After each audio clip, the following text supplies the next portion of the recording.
चल चल चल चल शुरू कर। चल से बात बात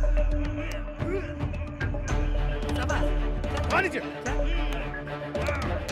पकड़ चल चल पटक पटक पकड़ पकड़ पकड़ दबाओ जा चल चल ऐ शाबाश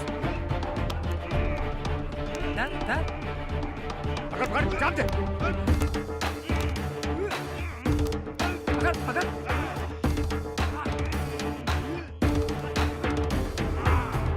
बात बात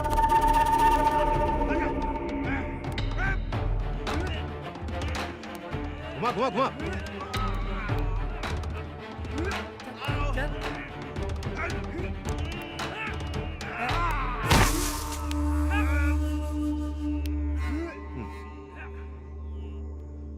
ए ससुरा कुल खियावल पियावल बर्बाद कर देलस। रुक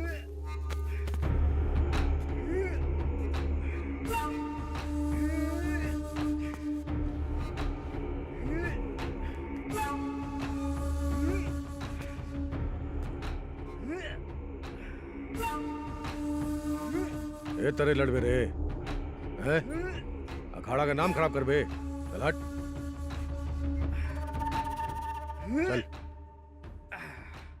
चल चल चल चल चल चल चल चल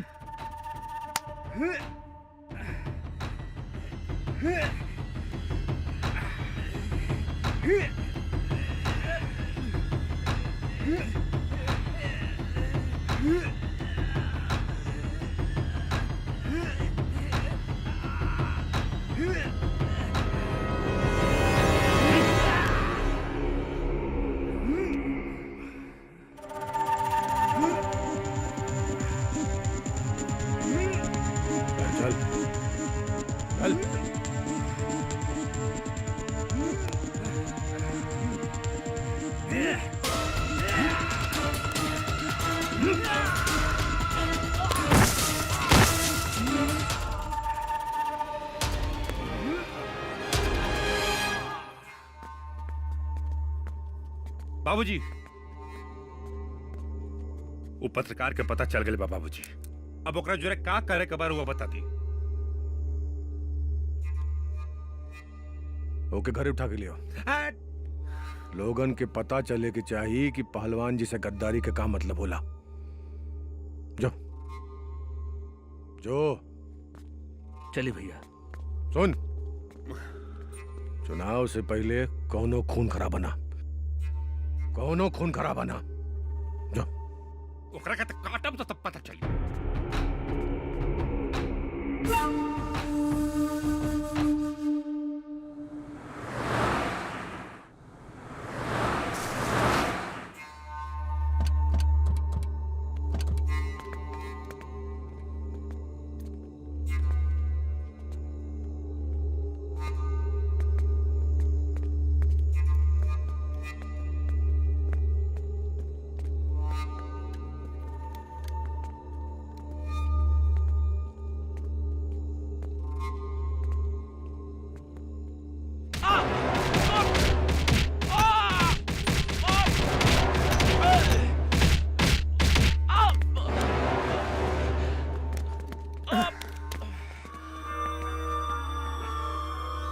संतानबे अंठानबे तू 97 98 99 100 में लगा धागा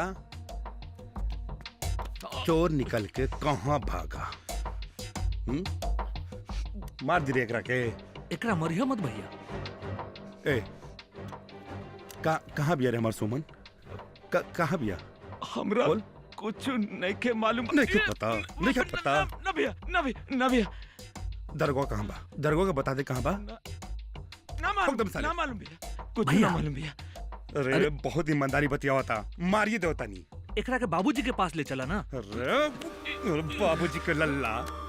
बाबूजी पहलवानी लिखन करत राजनीति करत आरन। अगर हमरा सुमन के कुछ भइल ना तो सब कुछ बर्बाद कर दे। बाबूजी जोन कहले बाड़े उहे करे के बारे। हट बाबूजी के लल्ला। ए भैया बोल बोल बोल बोल। ना भैया ना भैया। हाथ हटाओ हम बड़ बानी नू। बोल बोल। बोल बताओ ना, ठोक दे। बताओ बताओ बताओ हाँ हाँ बता बोल बोल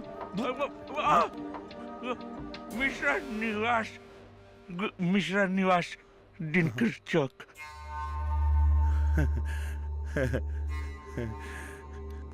मिश्रा निवास दिनकर चौक में हमार सुमन बाड़ी। 97, 98, 99 और 100। भैया का कहलाई? चुप चुप। मारे से मना के ले रहे बाबूजी। बाबूजी से बात करता नीनू, करता नहीं बात। मोबाइल दे, अपन मोबाइल दे दे। करता नहीं बात बाबूजी से।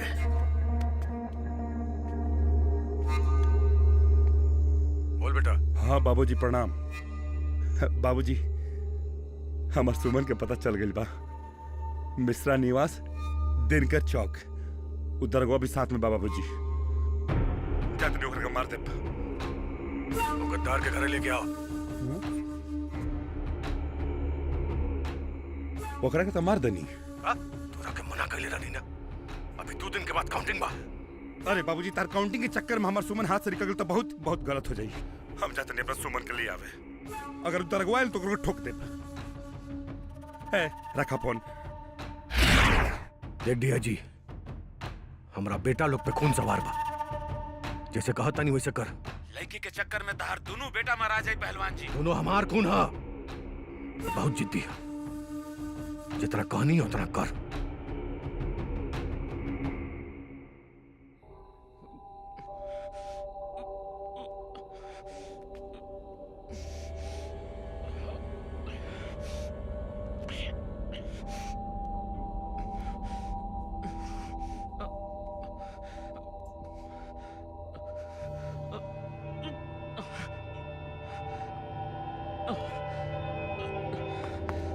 हेलो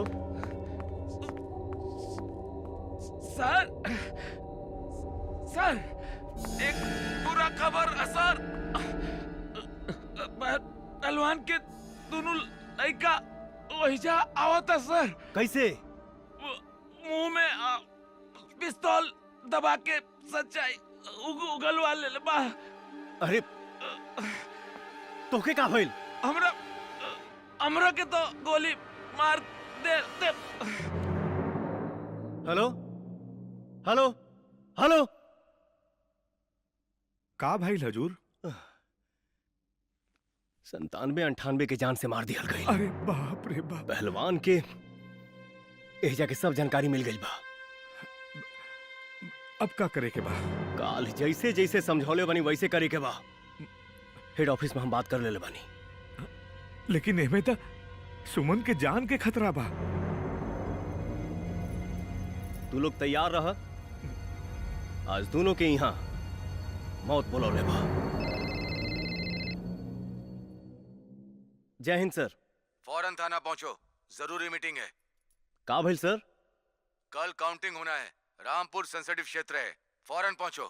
पर इतना रात के? सुमन कोई नहीं होगा, फौरन पहुंचो। It's my order. जी जय हिंद सर।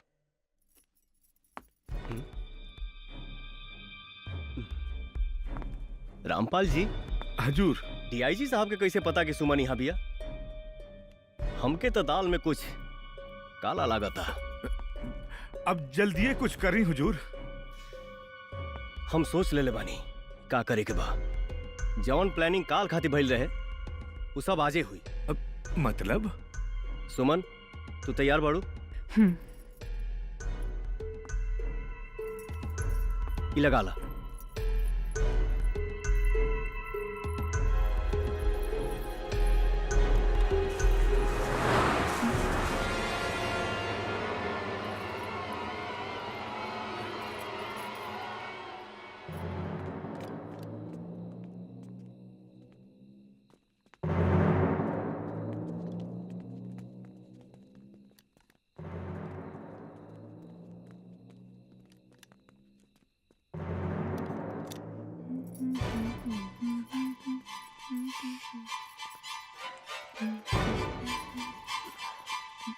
बेबी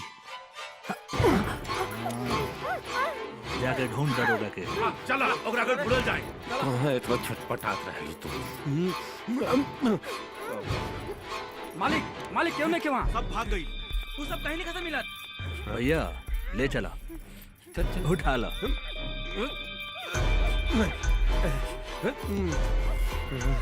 चला कता मर जवानिया रानी जैसे कि पलटी।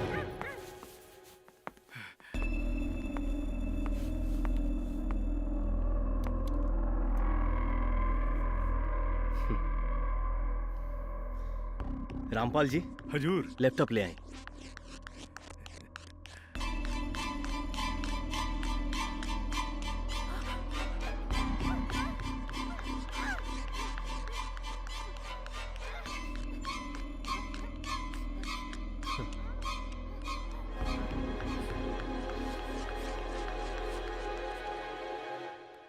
ना ना ठीक बा, अब तो दुद्दू को जिम्मेदारी उठावे के पड़ी।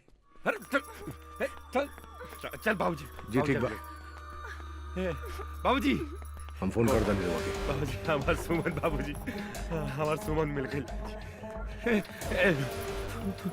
बाबूजी बहुत तंग कर ले हमरा के। एकर फैसला रुआ कहीं बाबूजी।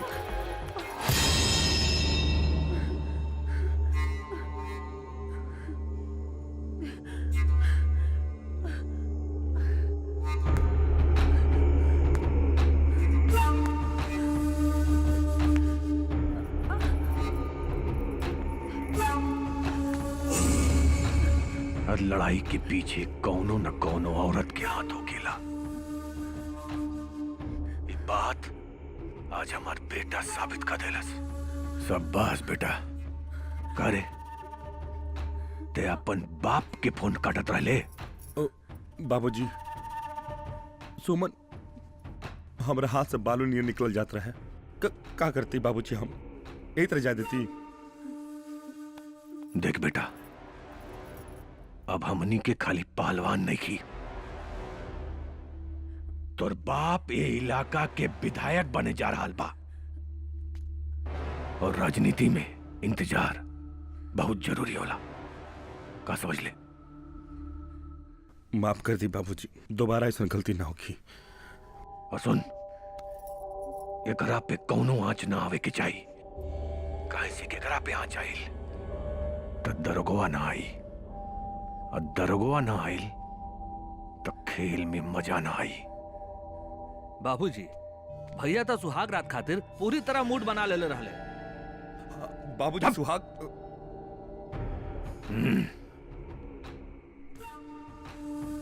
कान खोल के सुन ला जा। कल चुनाव के काउंटिंग बा, ओकरा बाद रिजल्ट।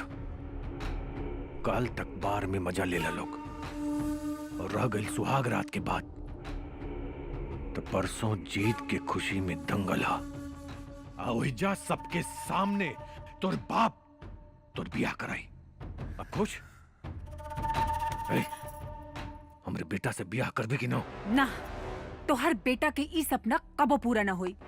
लोहा सिंह एगो शेर के नाम हा, उस शेर हा। एके बार में नचाव रे। का कहले आप? वो शेर है तो कौन गिदड़ है? हमरा मोहब्बत का अंजाम इतना बुरा हो कि बार में नाचित लायक ही बढ़े। चल बार में, चल चल चल। रामपाल जी हजूर। जब रावण सीता जी के हर के ले गई रहे तो ओकरा पर शनिचरा चढ़ल रहे। काल पहलवान पे चढ़ी